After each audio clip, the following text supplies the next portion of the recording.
Once again,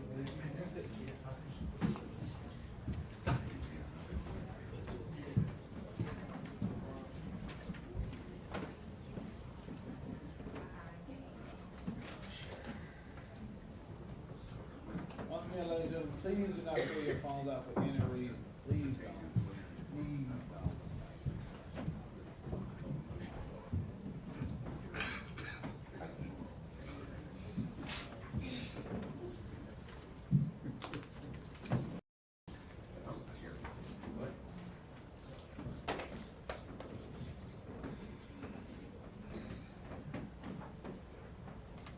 Ladies and gentlemen, in the hallway, y'all gotta make a decision. Either step in or step out. Y'all can't stand in the hallway. Either step in or step out.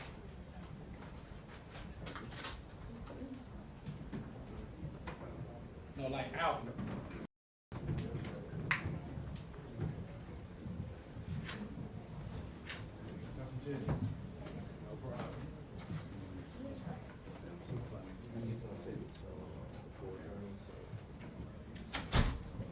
Slide these two chairs down for me. Just slide them down. That's two right there by your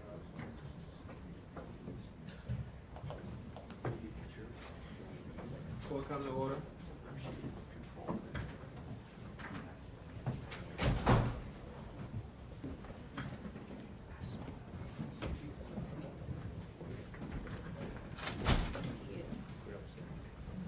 Are we ready for the defendant at this time? Yeah, you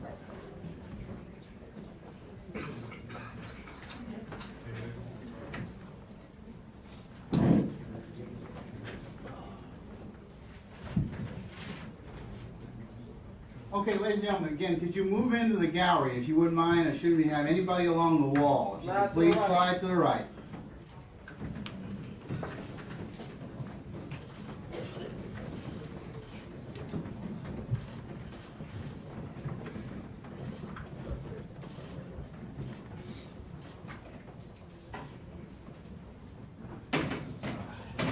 Ladies and gentlemen, if you're at the door, please come and have a seat.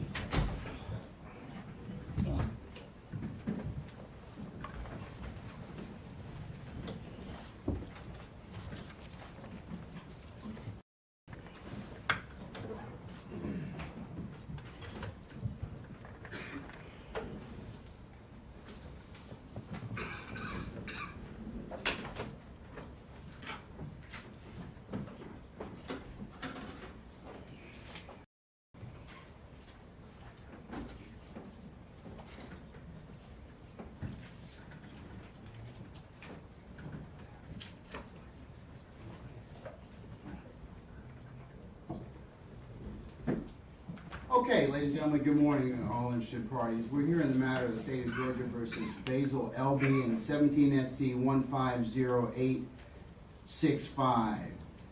The parties would identify themselves, purpose of record. Good morning, Your Honor. Good morning, madam.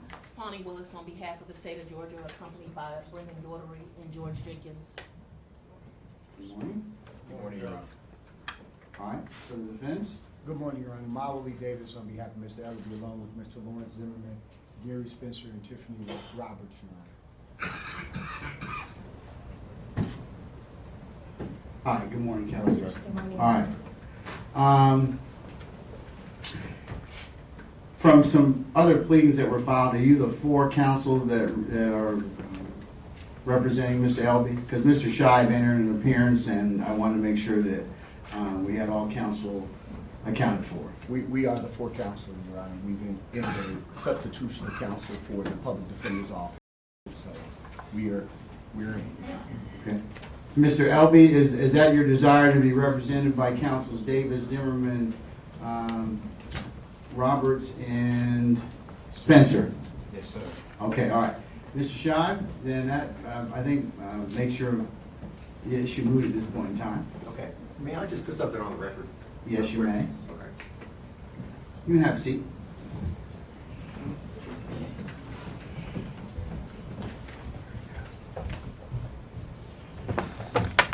Your Honor, my name is Dennis Shive, for the record. I was retained the weekend before the 3rd to do a preliminary and a bond only. I wasn't retained for the case. I went to see Mr. Ellaby on the 3rd and spoke to him and told him that I was retained by a person who wanted to be anonymous, didn't want to get involved in the case, but thought that he was getting messed over. So I indicated to him I was just going to do the bond and do the preliminary. I was not in the case at that point to do anything further. I spoke to him, and he indicated to me that Gerald Riggs, who's counsel right here, who had been there to see him earlier, and he said, "Could you work with Mr. Riggs?" I said, "Yeah, I know him. He's a fine lawyer." He was very adamant. He wanted Mr. Riggs to be involved in this case, and I said I could work with him. And so I left. I filed an entry of appearance on the 3rd, and then I went back to see him, I think it was Wednesday or Thursday, and let him know I had pulled the first appearance package. And when I attempted to see him, Major Walker had indicated to me that Liz Markowitz, who's with the Public Defender's Office, said that nobody was allowed to speak to him. And I said, "It's the public defender. I'm a private lawyer." And it said, "Ms. Markowitz said you can't talk to her, can't talk to him." And so I left, and she called and indicated to me that, number one, this is the type of case I shouldn't be handling, and number two, I needed to give the money back. And I had a conversation with her, and I'm still trying to figure out, and maybe the bar can help me contact them, who appointed her to figure out how to handle the case and who could not handle the case. Why is that relevant for my analysis Well- at this point in time? Well- It's the defendant's choice as to who he wants to be represented by counsel. Okay. If you were only hired for the purposes of the Right. prelim and to seek him a bond, then your service is complete unless you Okay. have made other arrangements with Mr. Elby for his representation. That's why I asked you, are you representing him at this point in time? If you haven't, or your representation ceased at this point? And I believe said something to the court, and you wanted me to be here. My only point. That's because you filed a motion, and I want to Right, make sure that, right.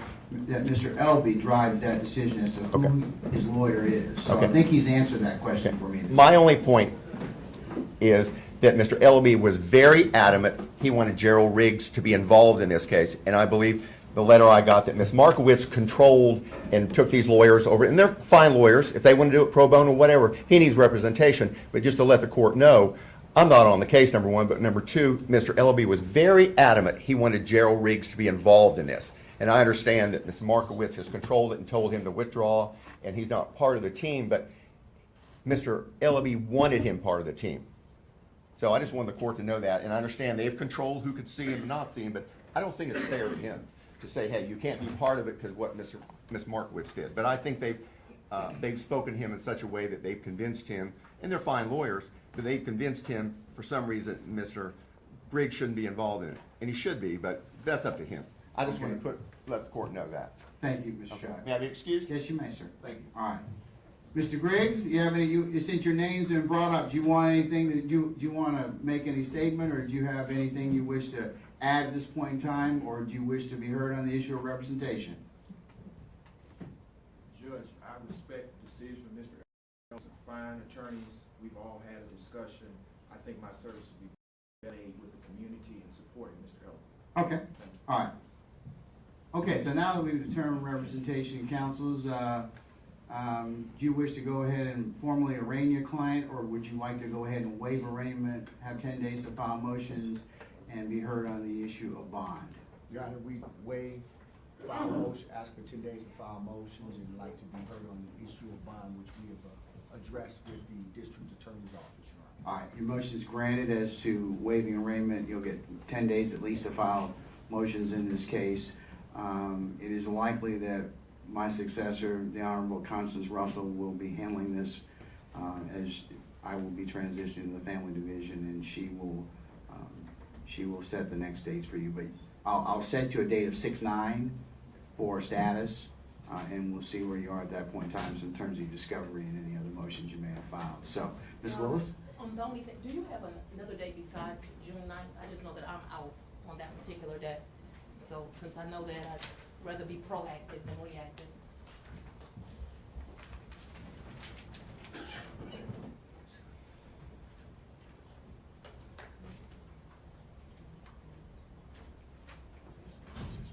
Madam, does the 16th work for you? It's perfect, Your Honor, thank you. Okay, 16th work for the rest of you, counsel for Mr. Elby? Yes, Your Honor. That's a Friday, it's just a week beyond that. Fine, Your Honor. Okay, so we'll move that to the to the 16th of June.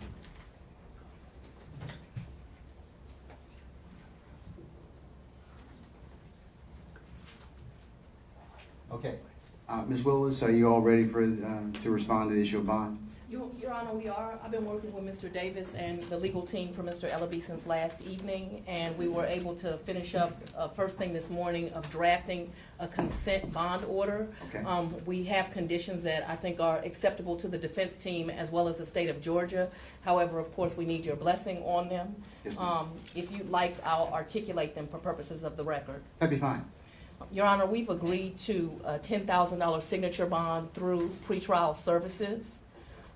This signature bond will have some requirements on it. The first is the obvious requirement that he shall not violate the laws of this state or any political subdivision of this state, any municipality of this state, or of the United States, a standard term. The second is that this defendant shall have no contact with any witnesses for the state, either direct or indirect, to include third parties, whether by phone, mail, email, social, or any writing, sign, note, or message.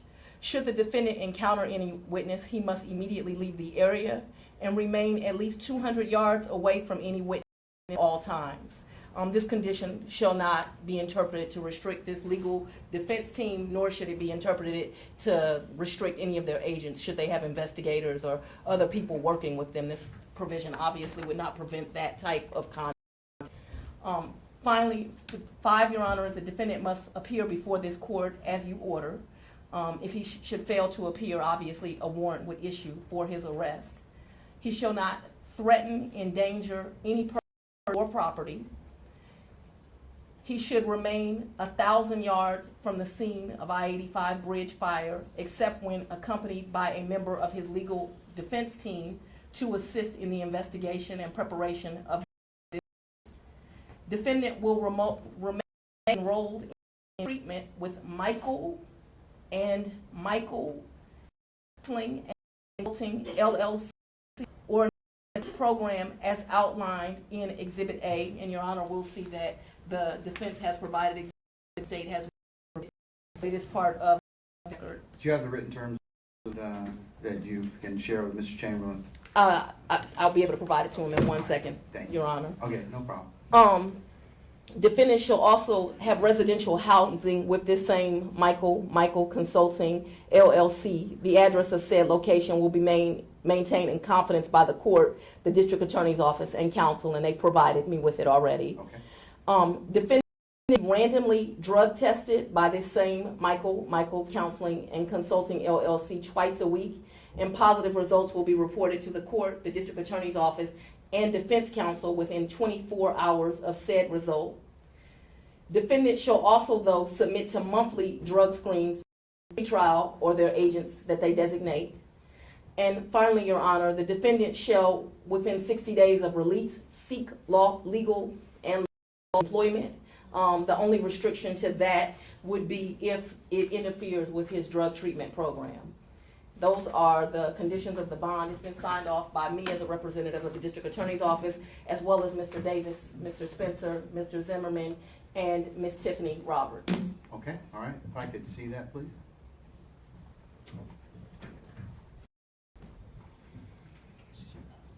All right, counsel, Mr. Zimmerman, Mr. Davis, Mr. Spencer, Ms. Roberts, anything you want to add in regards to the consent bond? No, not at this time, Your Honor. We ask that you would just consider it, Your Honor, based on what we believe is a thought-out plan from Mr. Ellaby. Mr. Original Michael, is present if the court needs to hear from him. He is the counselor that runs this program, Your Honor. Mr. Michael, where are you? Or is that his name? I'm sorry. Yes, he must be outside in the hallway, Your Honor, because we've been. What's his name again, Mr.? Original Michael, Your Honor. First name, Original. Original? Original. Original Mike. Okay, all right.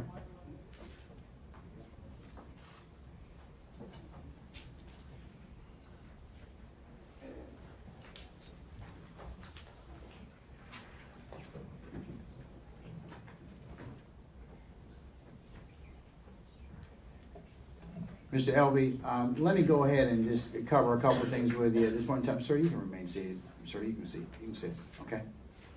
I'm gonna set a total bond of $10,000, but you'll be able to sign it. It'll be a sign-on bond through pretrial. And let's just go through the conditions one more time. They're predicated on, one, that you do not violate any of the laws of any political subdivision. You can do that, correct? All right, and you should have no contact with any witness for the state, directly or indirectly, as Ms. Willis indicated, through your attorneys as well. That means don't email them, don't phone them, don't text them, don't get third parties to kind of inquire about them. You know, if you have any questions, you can speak with one of your 4 lawyers and let them handle that for you, okay? All right, so, as well as you have to appear in court when I tell you to come back. So the next time you'll be back in court will be on the 16th of June at 9 o'clock, okay? All right. You shall not threaten or endanger any person or property.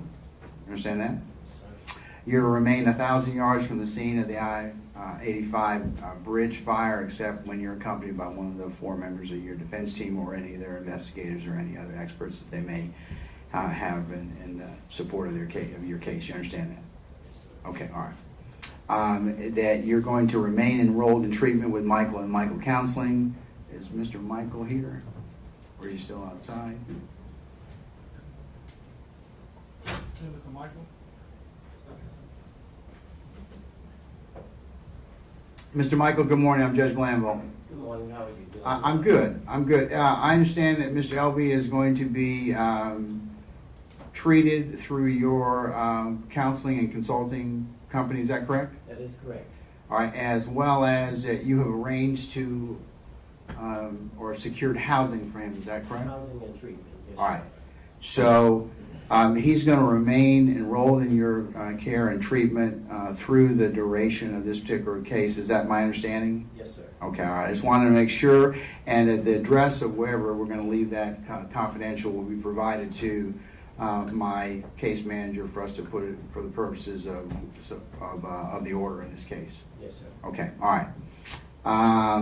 As I understand, he's still going to reside. He's going to reside at the housing provided by you. Is that correct? That is correct. And if he should leave or abscond himself from that, Inform you. we'll need to, not only myself, but the district attorney's office as well, and law enforcement. You understand that, right? Yes. All right.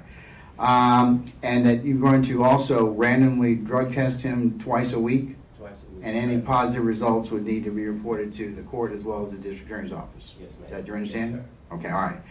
And is there anything else that I've forgotten in regards to your responsibilities that you've agreed upon with the state as well as the defense team? Just mandated treatment. He will be getting mental health treatment also. Okay, all right. Okay, sir, thank you very much. If you'll just stand fast, we'll go ahead and get the particulars from you in terms of the address, and then you'll be released. Okay? Yes. All right, okay. All right, Mr. Elby, you're also going to have to be subject to monthly drug screens through pretrial services. You understand that as well? Yes, sir. All right. And, of course, any violation of that, pretrial will immediately contact the court, and you could be subject to being arrested and incarcerated. You understand that? Okay, all right. And that within 60 days after your release, that you're to seek gainful employment as part of the terms of this bond. You understand that? The only thing that would come, or you'd have to kind of modify, would be if your treatment interferes with that. But to the extent that both of them can coexist, it would be the court's desire that you not only get treatment, but you also go ahead and also get employment. Okay? All right. Do you have any questions about the bond or any of its conditions, sir? I think everything makes sense. All right. Counsel, is anything that I have left out? Or you wish clarity on? Nothing on behalf of the state of Georgia. Okay, Yeah, then. Mr. Elby. All right, then I'll go ahead and make that order that was provided by the state. I will adopt it. I've signed it, and I will cause all parties to get a copy of that. Is there anything else I need to take up with you, counsel, before the 16th of June? No, Your Honor, I don't believe so. No, Your Honor. All right, unless there's anything else, then that'll be the order of the court, okay? All right, we'll see you on the 16th of June. Thank you. Okay.